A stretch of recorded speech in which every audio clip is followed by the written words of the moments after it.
July 19th, 1975. A woman's blood-curdling scream echoed across the sleepy town of Mill Haven, New York. By the time neighbors rushed outside, only silence remained and the smell of burning rubber. A teenage girl was missing. The only witness, a crumpled locket and a single bloody fingerprint. "We never found her," retired Officer Harold Gentry once said. "We buried hope along with the evidence."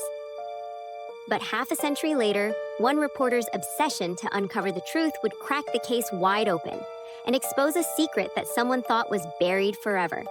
The town of Mill Haven wasn't the type of place where crimes made headlines. Nestled between forest trails and aging factories, it was the kind of place where everyone knew your name and your secrets. In 1975, Lillian Cartwright, a bright 17-year-old high school senior with dreams of becoming a journalist, vanished after her evening shift at the local diner. She was last seen around 8:15 p.m., waving goodbye to her coworkers. Her body was never found. Lillian's disappearance sparked a desperate manhunt. Helicopters circled, dogs combed the woods. But after weeks, the search dried up. Rumors spread like wildfire. Some said she ran off. Others whispered about a drifter with a red pickup, but nothing stuck. Her mother, Marlene Cartwright, never stopped waiting. "I leave the porch light on every night," she told a reporter in 1984, just in case. But that light flickered out in 2001 when Marlene passed away, never knowing what happened to her daughter. July 19th, 1975. Mill Haven was buzzing with the annual summer fair. Fireworks, cotton candy, and music flooded the air, but not for Lillian. She had picked up an extra shift and left the diner just after 8. Police believe she took her usual shortcut home, through a wooded back path behind the school.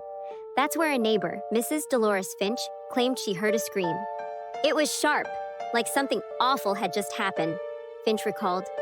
Minutes later, a red 1973 Dodge Dart was seen speeding down Oak Hollow Road, its tires screeching, its taillights flickering. Officers found Lillian's purse, torn and emptied near the tree line.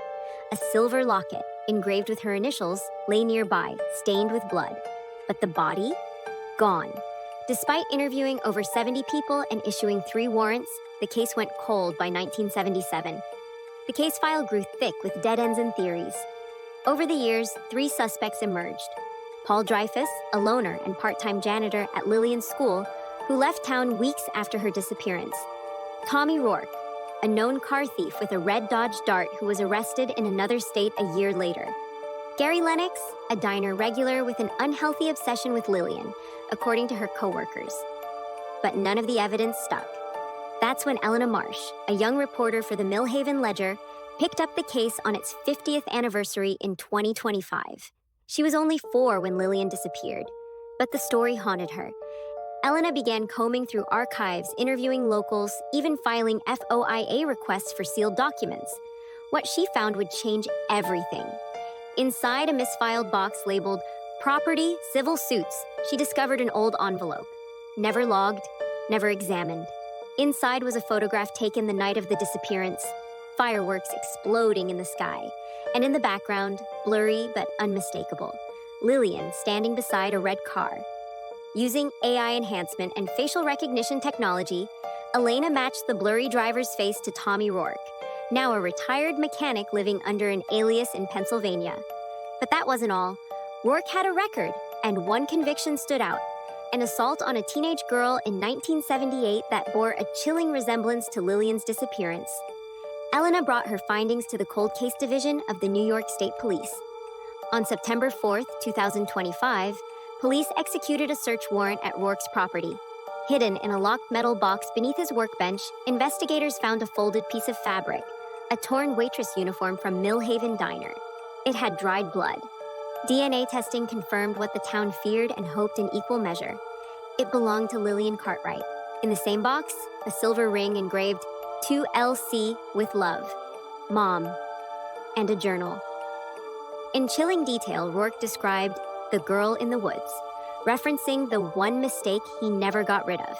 He had buried her behind the old mill, land that was since sold and redeveloped, but ground-penetrating radar confirmed the remains. After 50 years, Lillian's body was found. Rourke, now 74, was arrested and charged with first-degree murder, kidnapping, and obstruction of justice. In court, he sat emotionless, his frail hands gripping the table.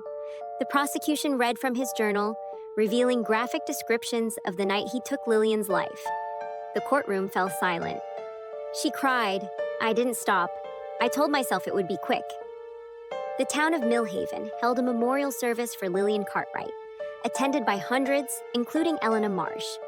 Elena was honored with the National Investigative Journalism Award for her work. "I didn't solve this for glory," she said. "I did it for Lillian, for every girl who never got to tell her story." For 50 years, silence spoke louder than truth. But one voice, one determined voice, finally cracked the code. This case reminds us that time doesn't erase justice, it delays it. And sometimes, justice needs a little help finding its way home. Lillian Cartwright's story is no longer a question mark in Millhaven's history. The truth, hidden in an old photo and a forgotten journal, has finally seen the light. And thanks to one reporter's determination, justice was served, even after half a century. What are your thoughts on this case? Do you think more cold cases can be cracked with new technology? Drop your comments below. And if you found this story gripping, check out our playlist of other solved mysteries and haunting unsolved cases. Don't forget to subscribe to Echoed Crimes for more jaw-dropping stories.